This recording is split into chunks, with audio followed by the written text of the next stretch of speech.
सामने बोला नहीं, गया जिला का डीएम साहब है, इतना सुंदर काम कर। अभी आपके यहाँ सीतामढ़ी के एसपी साहब अभी जो आए हैं, वो बेचारे देखिए कि बाहर निकल करके जाते हैं, जनता के सामने लेते हैं तो उसका फरियाद सुनते हैं। लेकिन ऐसे ऐसे पदाधिकारी एक कुर्सी पर बैठ जाएगा और जब जनता दरबार लगाता है। तो आप मैं तो कलेक्टर साहब को कहूँगा कि एसपी साहब से आप सीखिए, आपसे उम्र में बहुत बड़े हैं वो, मुझसे तजुर्बा सीखिएगा तो आपको अच्छा एक्सपीरियंस मिलेगा। गलत नहीं बोल रहा हूँ, हमारे सरकार में आईएएस आईपीएस के जो कुछ गलत लोग हो गए हुए हैं, जिसके वजह से हमारे जो है पूरा कानूनी व्यवस्था, जो विकासीय व्यवस्था होता है, सबका सब जो है ध्वस्त हो चुका है। कौन सा गाँव में? प्रखंड तोहरगामा पंचायत, हमारा कार्यालय भी, ऑफिस भी है और हमारा मकान भी वही है ना। ज्यादा बोलिएगा ना तो कलेक्टर साहब जेल वो भेज देंगे। सुनिए ना, कलेक्टर साहब का एक क्या मुँह से बोलवाए, कलेक्टर साहब का कोई विरासत में बिहार नहीं दिया हुआ है, समझे। कलेक्टर साहब को भी बताना चाह रहा लगता है आपको? डर कहा कि लगेगा, डर लगेगा। वैसे ऐसे भ्रष्ट अधिकारी और टेटुआ दबा करके जूता मारने का काम हम लोग करेंगे। जब भ्रष्टाचारियों को डर नहीं लगता है तो हम लोग तो खैर जानता है कि ऐसे ऐसे भ्रष्ट अधिकारी को हम लोग जूता मार मार करके उसको घर भेजेंगे। देखिए अब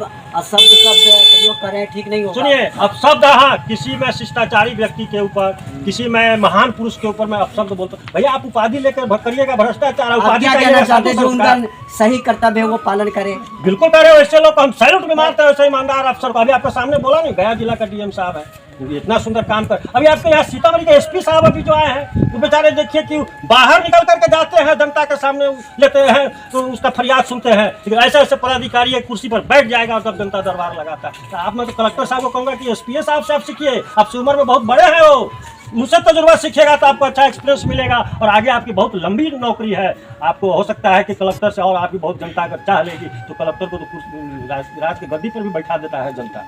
ऐसा ऐसा ये सब ये तो हमारे सुपी प्रखंड गम्हरिया निवासी सत्यनारायण जी, जिनको आप लोग हमेशा सुना करते हैं। और रीगा चीनी मिल के बारे में जो आपने सुना था कि नहीं चलेगा, बंद रहेगा, लेकिन इनका कहीं ना कहीं सबसे बड़ा वहाँ पर एक भूमिका निभाई। उन्होंने भूख हड़ताल करके अनशन पर बैठे थे, जिसके कारण से आज एक उम्मीदें जगी है किसानों के बीच। और इनमें जो डर होनी चाहिए वो डर खत्म हो गया है। बिल्कुल आप डर ही खत्म कर डर इसलिए खत्म हो गया, आज हमें कल मरना मरना है। इसलिए अब मैं महात्मा गांधी जी का टोपी पहन लिया हूँ कि कोई निकम्मा निठल्लू ही होगा कि कोई पीठ से पीछे आकर के बार कर देगा, या कोई निकम्मा थाना प्रभारी होगा, या कोई अधर्मी कुकर्मी कोई कलेक्टर होगा, एसपी होगा, बीडीओ होगा, सीओ होगा, मंत्री होगा, कि वो अधर्मी कुकर्मी हमारे को गलत फंसाने के लिए सोचता होगा। अगर वो देशभक्त होगा तो हमारे जैसे क्रांतिकारी को वो मदद करेगा। और मैं ईमानदार अधिकारी पदाधिकारी का मदद लेकर के मैं भ्रष्टाचारी को जेल भिजवाना चाहता हूँ। अच्छा, यहाँ किस लिए आए थे सर?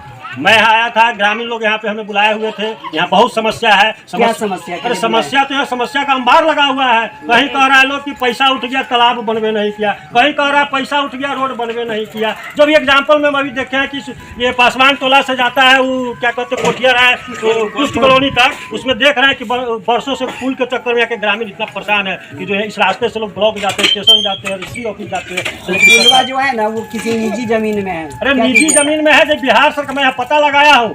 ये सड़क में पूछा हूँ कि सड़क कौन सा है तो कह रहे बिहार सरकार है। तो वहाँ पे भी बिहार सरकार का कहीं ना कहीं तो जगह होगा। तो जगह तो ये भू राजस्व का अंचल अधिकारी क्या झक मराता है बैठ करके। सीतामढ़ी में भू राजस्व का बड़े बड़े पदाधिकारी है। आपका 51 लाख का प्रोजेक्ट था, या आपने एस्टीमेट आंख बंद करके बनाया था, 2 साल होने जा रहा है। उस टाइम आपका इस समस्या का दूर करना चाहिए कि आज तक वो समस्या जो है एक जो है टावर बन करके खड़ा हो चुका हुआ है और उस समस्या किसी को दिख नहीं रहा है अधिकारी पदाधिकारी। चलिए, बहुत बहुत धन्यवाद आपसे बातचीत करने के लिए। बने रहिए हमारे चैनल के साथ, क्योंकि अभी तक आपने मेरे चैनल को सब्सक्राइब न किया है तो जल्द से जल्द सब्सक्राइब कर लीजिए कि रियल खबर देखने के लिए मेरा चैनल आपके साथ हमें। और एक मिनट, मैं आपके चैनल के माध्यम से मैं सभी पदाधिकारी अधिकारी सभी को मैं बताना चाह रहा हूँ कि आप जो है ऐसे ऐसे ईमानदार पत्रकार मीडिया को आप सहयोग करिए कि आपको ज़मीन का, क्योंकि आप तो एसी में बैठते हैं, एसी में से निकलने का फुर्सत नहीं है, तो कम से कम ऐसे लोग को जो तपती धूप में 47 डिग्री 42 डिग्री धूप में जो निकल करके मीडिया पत्रकार निकल करके आता है और खबर आपके टेबल तक परोसता है, तो कम से कम उस खबर पर आप जरूर संज्ञान लीजिए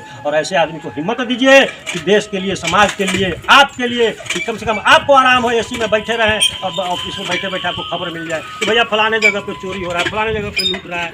आपको जय हिंद।